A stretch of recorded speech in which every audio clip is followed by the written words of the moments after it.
Hace más de 120 años que el Perú y Japón tienen un vínculo muy estrecho en pro del desarrollo del país.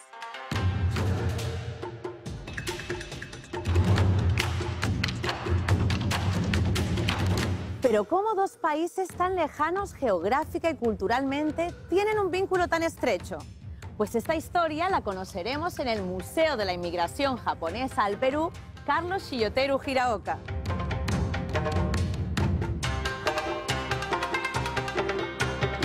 Bienvenidos al conocimiento, bienvenidos al entretenimiento. Esto es Museos sin Límites.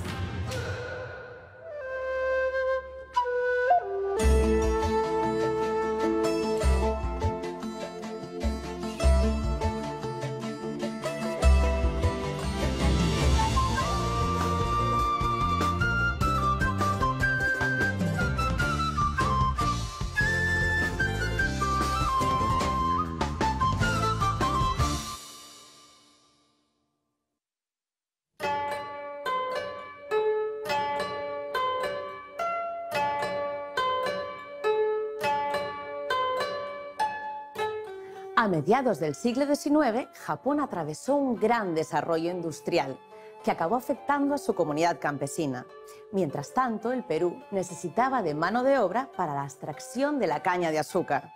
Por ello, el 21 de agosto de 1873, ambos países firman el Tratado de Paz, Amistad, Comercio y Navegación.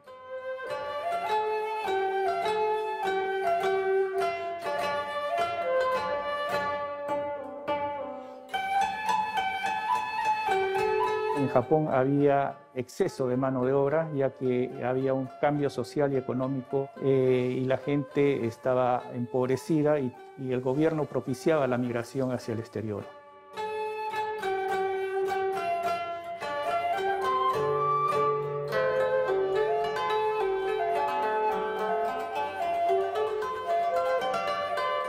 Los primeros inmigrantes japoneses llegan el 3 de abril de 1899 a bordo del Sakura Maru. Ese día llegan al puerto de Callao para hacer los trámites de migración y luego al día siguiente parten a los diferentes puertos de la costa peruana. El destino son las diferentes haciendas azucareras desde Cañete hacia el norte del país, en donde van contratados para desarrollar labores agrícolas del cultivo de la caña de azúcar y también en los ingenios azucareros.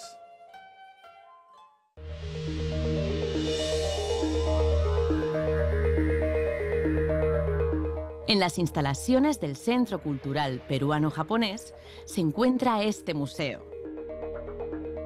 Sus salas, con paneles, documentos, objetos y fotografías, nos relatan la historia de estos inmigrantes desde su llegada al Perú en 1899.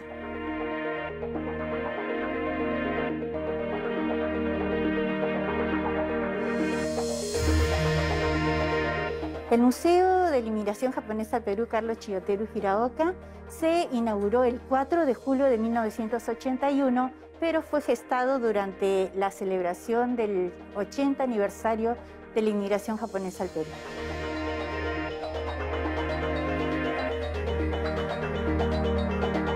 Tiene 6 salas, una antesala y 5 salas ya correspondientes a la inmigración.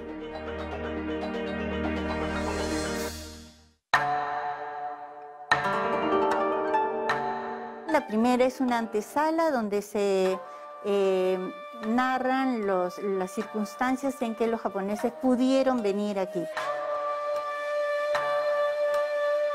Tenemos una fotocopia del Tratado de Paz, Amistad, Comercio y Navegación y un diario original, ¿sí?, del señor Takahashi, donde narran los estudios que los japoneses intentaron hacer para que los japoneses que vinieran acá tuvieran un puesto adecuado, ¿no?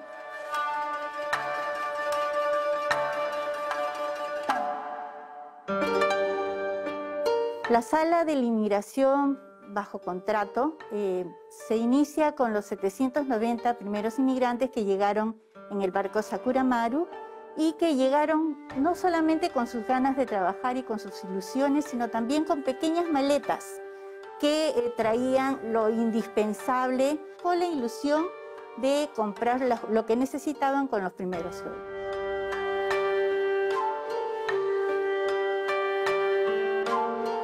Los inmigrantes japoneses tuvieron como primeros obstáculos el idioma, las costumbres, incluso el clima, que era diferente a sus lugares de origen, y por otro lado también las enfermedades, que eran muy diferentes y a las que los japoneses no estaban inmunizados, y eso les ocasionó muchas muertes prematuramente.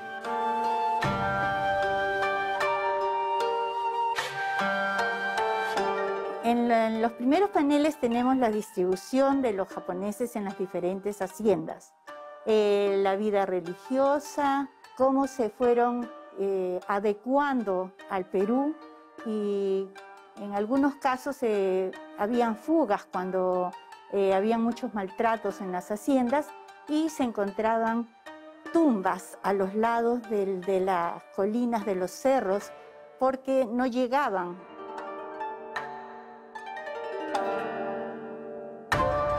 Tenemos implementos que ellos traían culinarios para cocinar sus alimentos, donde traían sus pequeñas ollas, algunos implementos para trabajar la soya, que era uno de los alimentos que ellos preferían.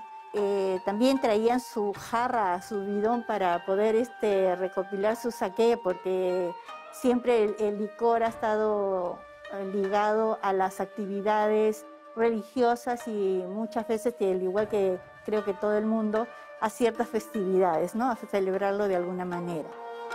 En la parte central tenemos un arado, que es el implemento con el que trabajaban los japoneses en las haciendas, ¿no? Es para hacer surcos y sus herramientas, ¿no?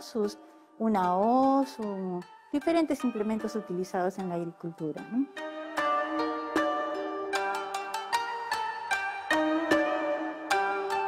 Los inmigrantes japoneses, luego de cumplir su contrato en las haciendas o luego de fugarse por los maltratos ya mencionados, fueron a las ciudades cercanas y ahí comenzaron a ofrecer sus servicios, ya sea como mayordomos, cocineros o peluqueros.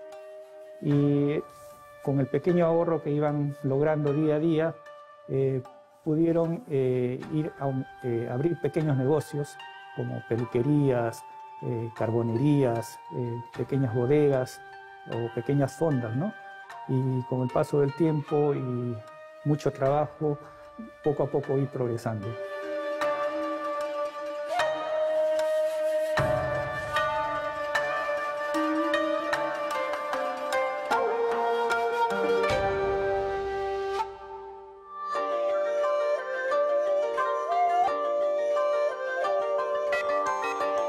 Esa es la segunda sala, que es la inmigración Yobiyose o la inmigración por llamados.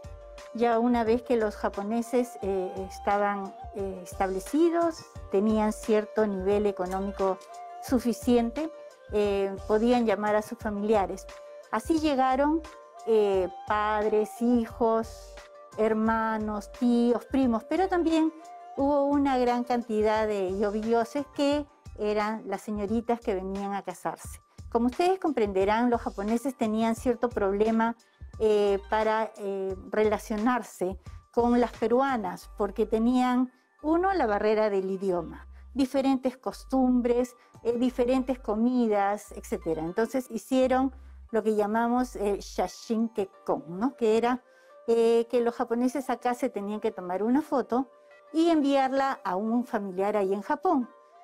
Ese familiar iba a la casa de una señorita que, con ver la foto, estuviera dispuesta a venir aquí a casarse con el inmigrante. Muchas veces esa fotografía había sido tomada 5 o 10 años antes, entonces ya cuando llegaban acá se encontraban que el futuro esposo era pues un poquito mayor, ¿no?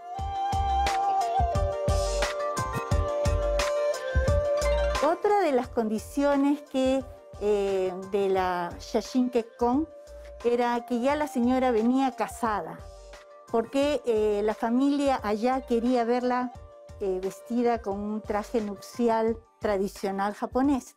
Entonces ellos hacían que un familiar se represente al futuro esposo. Entonces, en el caso que vemos en el panel, es el suegro que actúa como si fuera el esposo.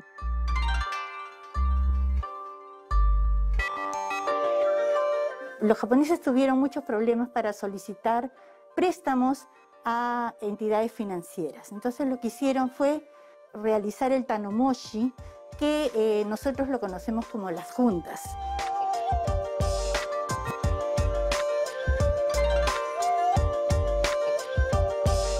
Al tener hijos acá en nuestro país, comienzan a crear escuelas, y es así que a lo largo de más o menos 40 años se crearon 50 escuelas japonesas a lo largo y ancho del Perú.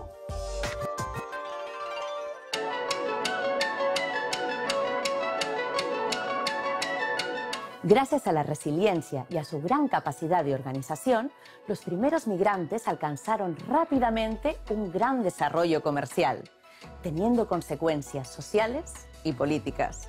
Al volver, les contaremos más sobre ello.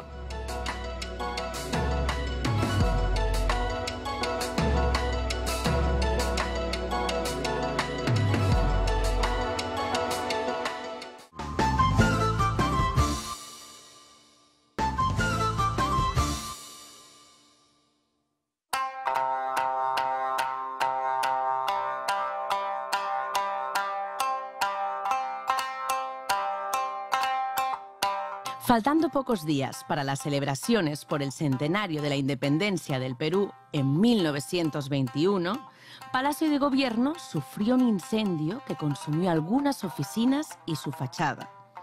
El presidente, Augusto Beleguía, convocó una licitación de urgencia y la restauración estuvo a cargo del taller de Shintaro Tominaga, quien con el apoyo de sus coetáneos trabajaron unidos en la restauración temporal a puertas del centenario.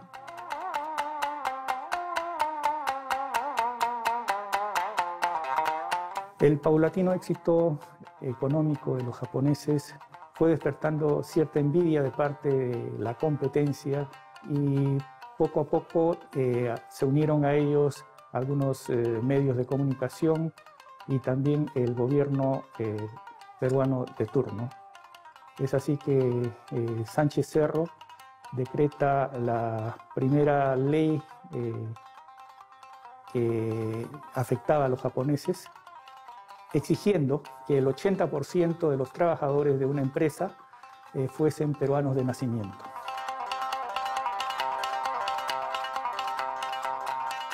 A todo esto se suma el estallido de la Segunda Guerra Mundial, en la que Japón, Alemania e Italia conformaron el eje, enfrentándose así al grupo de los aliados, liderado por Estados Unidos, y en cuyo bando se encontraba Perú. Ese sentimiento antijaponés fue creciendo en cierto sector de la población y ocasionó que el 13 y 14 de mayo de 1940 se produjese un saqueo de grandes proporciones contra los negocios y viviendas de los japoneses.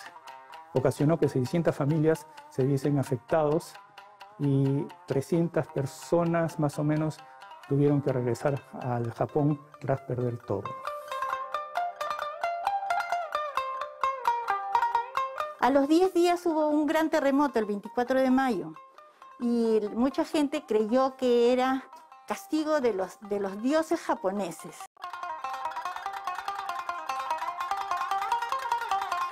El bombardeo de Pearl Harbor por parte de Japón acrecentó esa animadversión a los japoneses, y el gobierno peruano rompió relaciones, decretó la clausura de las cuentas de las instituciones y colegios de los japoneses.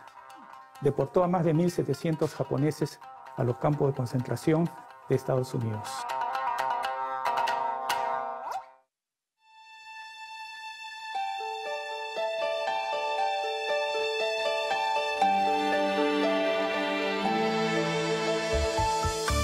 Al finalizar la Segunda Guerra Mundial, se reactivaron en el país los comercios y actividades. y en 1952 se restablecen las relaciones diplomáticas entre Perú y Japón.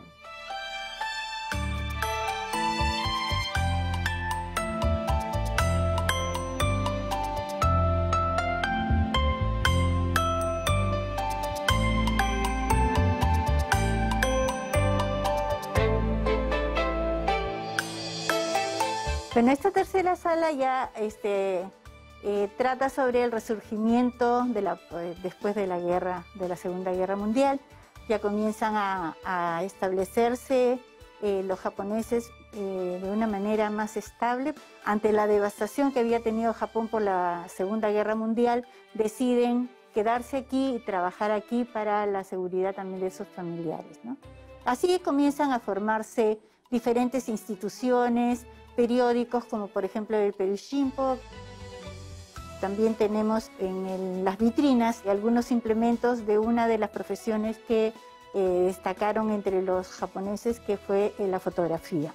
En el Perú contamos con Kiyoshi Sato y tenemos un gran representante de este arte en el Cusco, que fue el señor Eulogio Nishiyama.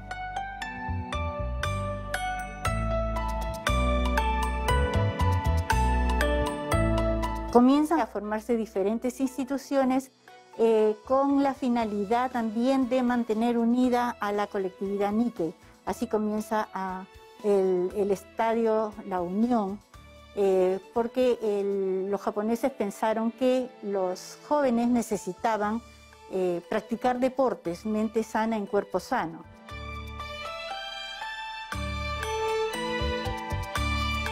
En el año 1965, el presidente Fernando Belaúnde Terry, en un gesto de buena voluntad y compensación, cedió a favor de la Asociación Peruano-Japonesa las instalaciones donde actualmente estamos ubicados.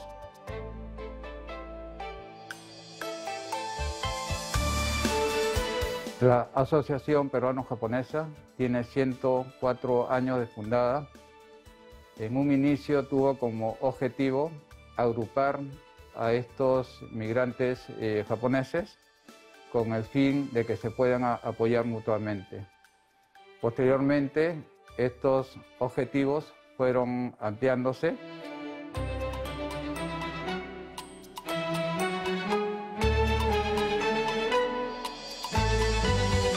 Tenemos un panel donde están 5 valores individuales y 5 valores colectivos. Entonces, es una manera de tenerlos presentes para que puedan reflexionar sobre ellos, ¿no?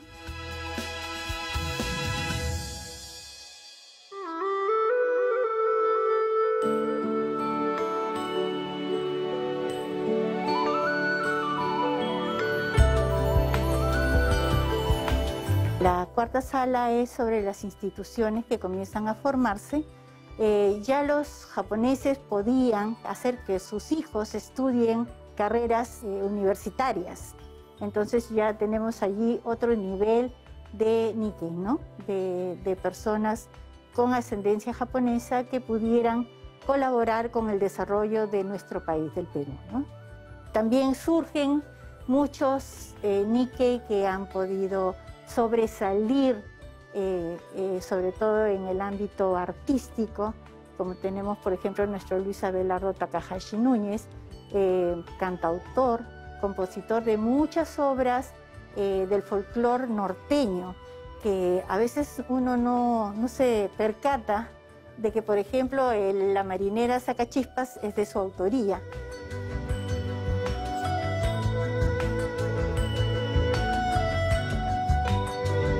También tenemos a José Watanabe Varas, un gran poeta, cuyo nombre todavía resalta Tilsatsuchiya, inclusive se le ha puesto su figura en los billetes de 200 soles, así que es un honor para nosotros contar con un personaje Nikkei.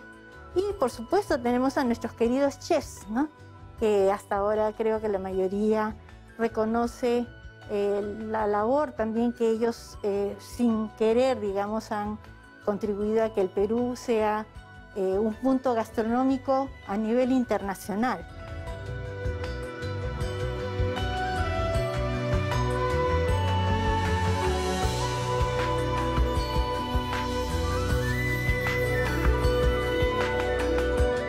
Desde los primeros inmigrantes hasta la actualidad, la comunidad Nikkei ha hecho grandes aportes en todos los ámbitos de la historia del Perú.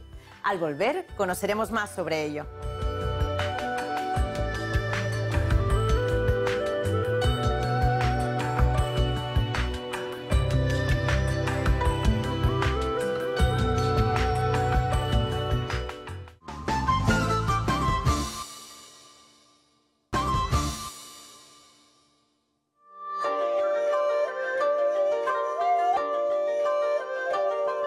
La Asociación Peruano-Japonesa es una institución que reúne y representa a la comunidad Nikkei, desarrollando actividades culturales, de educación, salud y proyección social.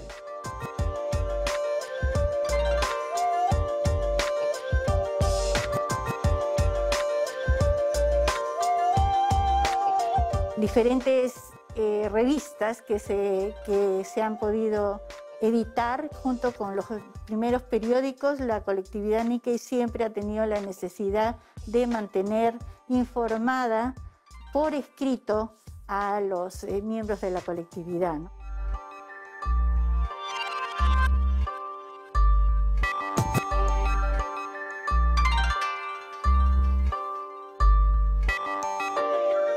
El Centro Cultural Peruano-Japonés fue inaugurado hace 54 años, contando con la presencia de los príncipes Akihito y Michiko.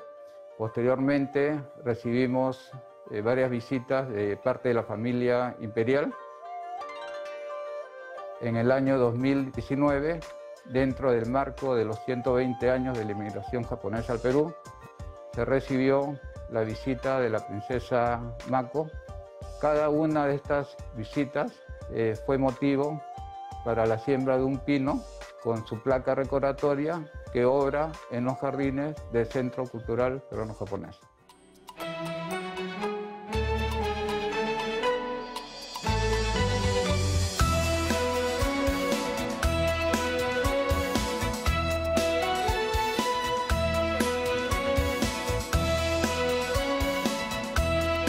Un museo como este, casi el único dedicado a la migración en el país, nos habla de la historia y el devenir de 122 años y 6 generaciones de Nikkei peruanos.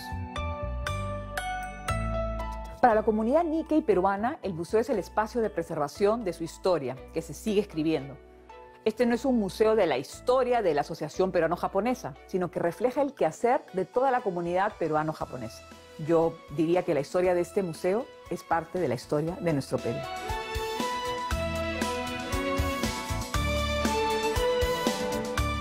Este museo nos muestra la historia de la migración Nikkei y su descendencia en el Perú. Una historia marcada por el trabajo, la organización y la guerra. Una historia que también es la historia del Perú. Síganos en nuestras redes y nos vemos en el próximo programa.